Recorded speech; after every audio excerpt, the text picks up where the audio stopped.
आवाम की मिजरीज के ऊपर कोई सियासतदान तो कम से कम कुछ नहीं हो सकता। पॉइंट आ गया, I have to move on पे इस्तेमाल कर सकता है, लेकिन उसको जमहूरियत के खिलाफ एक टैग लगा देना और कह देना कि ये जमहूरियत सारी बुराइयों की जड़ है।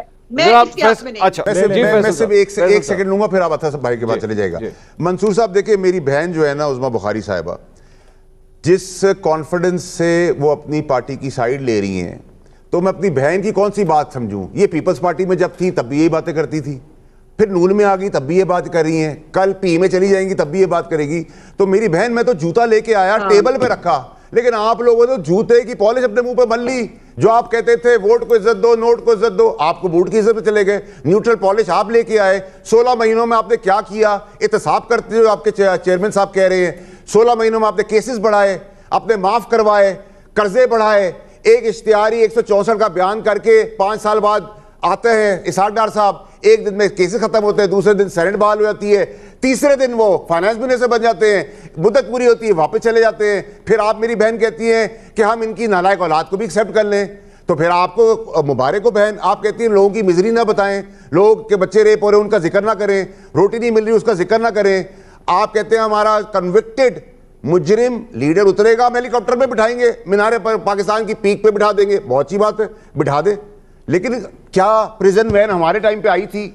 संडे को जुडिशरी खुली थी, आप लोगों ने लॉयर्स को और जजों को ब्लैकमेल किया वीडियो से, सुप्रीम कोर्ट में हमले किए, मुशर्रफ साहब की लड़ाई, राहिल शरीफ साहब की लड़ाई, आपकी लड़ाई, हर फौजी से आपकी लड़ाई, बाजवा साहब से आपकी लड़ाई, अगली लड़ाई के लिए आपने पहले ही ब्यूगल बजा दी है।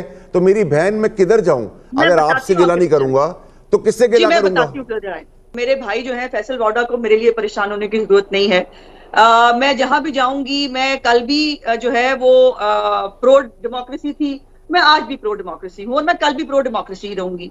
मैं जो है वो, मैं किसी के, ना मेरी जमात किसी के खिलाफ है, ना हम किसी इदारे के खिलाफ यलगार करने पे यकीन रखते हैं। प्यारे भाई, मैं तो जहां हूं सो हूं। मुझे आप तो बता दें आप कहां हैं और आप किसकी रिप्रेजेंटेशन कर रहे हैं? पहली बात, मैं तो कहीं नहीं हूं बहन, मैं तो पार्टी लेस हूं। मेरी बात नहीं भाई, ऐसे नहीं। अब आपने अपनी बात की, मैंने आपकी तहम्मुल से और सबर के साथ। ठीक है बहन, करे।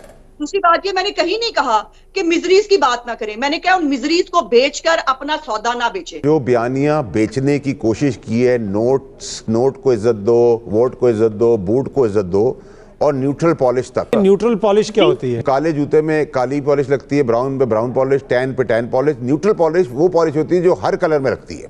अच्छा। तो ये जो बयानियां बेचने की, फिर बुग्स और जो वैनम, तमाम 18 लीडर समेत तहरीक इंसाफ का जो फौज के खिलाफ है, उसको बयानियां बनाने की कोशिश की है।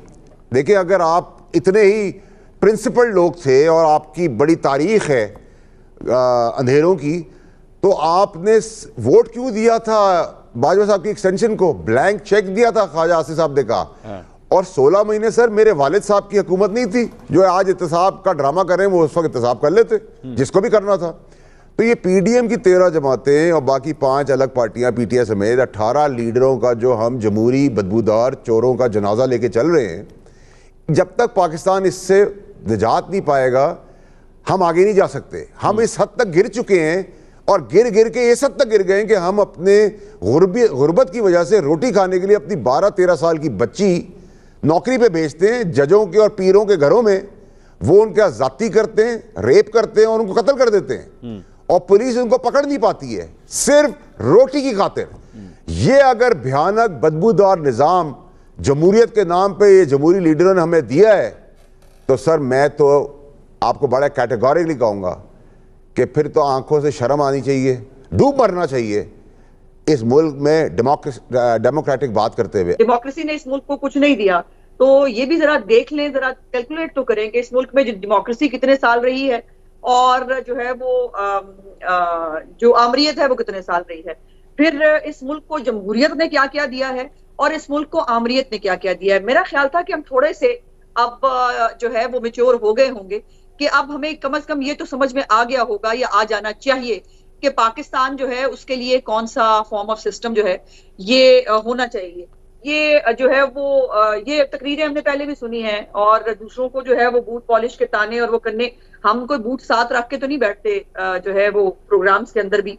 और जो है ये कोई फौज के खिलाफ नहीं है, लेकिन जो कुछ लोग जो सियासतदानों को, जैसे अभी आपने देखा, डिफेम करके उनके ऊपर कालक ठोक के अपना चेहरा साफ करने की कोशिश करते हैं, ऐसा नहीं होगा। हमें अब इससे आगे आ जाना चाहिए। दूसरी बात मैं इंपॉर्टेंट जो करना चाहती हूँ, क्या मुशर्रफ के दौर में डॉक्टर शाजिया का रेप नहीं हुआ था? क्या जो है मुशर्रफ के दौर में महंगाई नहीं थी? क्या मुशर्रफ के दौर में जो है वो भुक्टी कत्ल नहीं हुए थे? क्या मुशर्रफ के दौर में लाल मस्जिद नहीं हुई थी? ये कोई बात है कि लोगों की मिजरीज को जो यकीनन इसमें कोई दूसरी राय नहीं